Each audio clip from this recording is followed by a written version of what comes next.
या कि एक टाली आपके सामने पलटा दें, आपको इतना इतना भी आकर्षण नहीं होगा, क्योंकि जानते हो ये चलता नहीं है। और एक 500 का नोट पड़ा हो रास्ते में तो झूला झूलने लगेंगे, एक कदम आगे एक कदम पीछे नहीं होगा। तो इसका मतलब है कि अभी नोट के प्रति आसक्ति नहीं गई, वो पता है कि चलता नहीं इसलिए आसक्ति इसमें नहीं है, ये चलता है तो इसमें आसक्ति है। तो हम उन भोगों के लिए कह सकते हैं जो हमारे को अप्राप्त है, सब झूठे हैं, लेकिन जिनमें हमारी आसक्ति जो हमें प्राप्त है उनको हम भोग रहे हैं, इसलिए ये ज्ञान अधूरा है, इस ज्ञान का महत्व नहीं। अब आप प्रश्न करो, इसी को करो। कर्म क्या गलत रास्ते की कर्म करते हैं क्या? अपने कर्म भी उसी रास्ते पर है, मतलब अध्यात्म इसे ही कहते हैं। अध्यात्म को अभी समझ नहीं पा रही। अध्यात्म का मतलब एक कोठरी बंद करके आंख मूंद के बैठना नहीं है। अध्यात्म का मतलब हम सोनी लगा रही तो अध्यात्म में है। राधा राधा जप रहे, भगवान के घर में सोनी लगा रहे, रोटी बना रहे तो भगवान का भोग, पति पुत्रों की सेवा है, भगवान की सेवा है। जो भी मान लो आप मास्टर है तो विद्यार्थी रूप भगवान आए, उनको हम पढ़ा रहे हैं। आप डॉक्टर है तो मरीज रूप भगवान आए, उनकी सेवा कर रहे हैं। आप वकील हैं, आप न्यायाधीश हैं, धर्म के साक्षी होकर के दोषी को दंड दिलाना, निर्दोष को मुक्त कर, ये सब भगवान का ही तो भजन है, ये अध्यात्म ही तो है। अगर हम व्यवहार को अध्यात्म न बना पाए तो अध्यात्म कोई अलग चीज है क्या?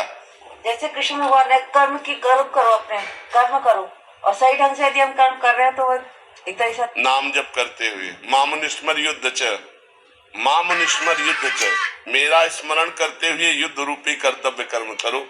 तो युद्ध से खतरनाक कोई कर्तव्य कर्म है नहीं। तो हर काम करते हुए नाम जप करो, हर कर्म भगवान को समर्पित कर दो, यही अध्यात्म है। ये बातें हैं, ये तुम्हारे हमारे यहाँ उत्तर होता है जो तुम्हारे को समस्या हो, क्योंकि और तो सब हो ही रहा है। सीधे जो तुम्हारे हृदय में समस्या हो साधना में, तो उस समस्या का समाधान हो। तुम्हारी को क्या समस्या है? महाराज जी, वैसे हमें पता है कि भगवान के अलावा हमारा कोई भी नहीं। उसे एकांतिक सुना है आपने कि नहीं सुना? तो हमने कई बार कहा जो तुम्हें पता है जिसका प्रयोग नहीं कर पाते हो तो तुम्हारे अंदर भजन की कमी है। अपनी जानकारी का सही समय पे सही प्रयोग ना कर पाना भजन की कमी है। अगर आप नाम जप करोगे तो ठीक समय पर अपनी जानकारी का प्रयोग कर पाओगे। जैसे निर्मल जन मन सो मोहि पावा, मोहि कपट छल छिद्र न भावा। जब निर्मल मन हो जाएगा तो प्रभु और प्रभु के जन प्राण प्यारे लगने लगेंगे। इसलिए निर्मल मन के लिए विवेक चाहिए, क्योंकि विवेक विचार के द्वारा ही असत क्रियाओं को त्याग कर सत अनुष्ठान करके मन को निर्मल कर पाते हैं। और विवेक होता है सत्संग से, वो तुम्हें प्राप्त है। अब नाम जप करो, जितने उतना ही मन निर्मल होता जाएगा, उतना ही आपको संसार झूठा नजर आने लगेगा। यहां तक कि अगर भगवत तत्व का बोध हो जाए तो संसार गायब हो जाता है। जेहि जाने जग जाए हेराई, जागे जथा स्वप्न भ्रम जाई। जैसे स्वप्न में जागने पर पूरा मिथ्या स्वप्न लगता है, ऐसे ही जब हमें परमात्मा तत्व का ज्ञान हो जाता है तो संसार झूठा नजर आता है। पर ये सब बातें लिखी हुई हैं, इनको अनुभव करने के लिए पूरा जीवन लग जाता है। बहुनाम जन्मनावंते ज्ञानवान माम प्रपद्यते वासुदेवा स्वरमित सा महात्मा सुदुर्लभा। बहुत जन्मों की साधना, तो नाम जप में लगो तो बच्चा बात बनेगी।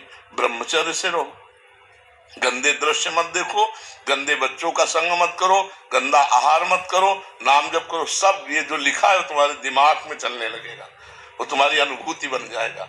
वो अनुभूति ही काम करती है। नहीं तो प्रवचन कर ले और माया के संग खेले, माया के पार्षदों के संग खेले, काम करो तो लोग मोह मत सर, तो किस काम का ज्ञान